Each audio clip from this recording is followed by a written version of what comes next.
ஆச்சி மசாலா எந்த சமையலும் ருசி தேடும் ரகசியம் 20 ரூபாய்.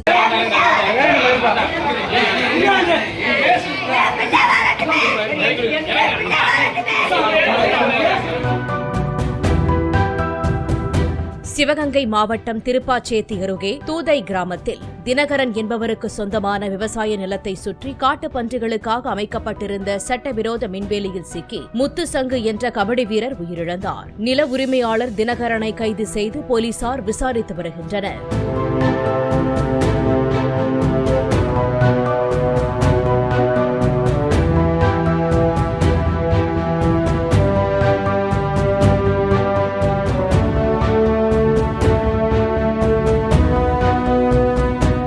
ஆச்சி மசாலா எந்த சமையலும் ருசி தேடும் ரகசியம் 20 ரூபாய்.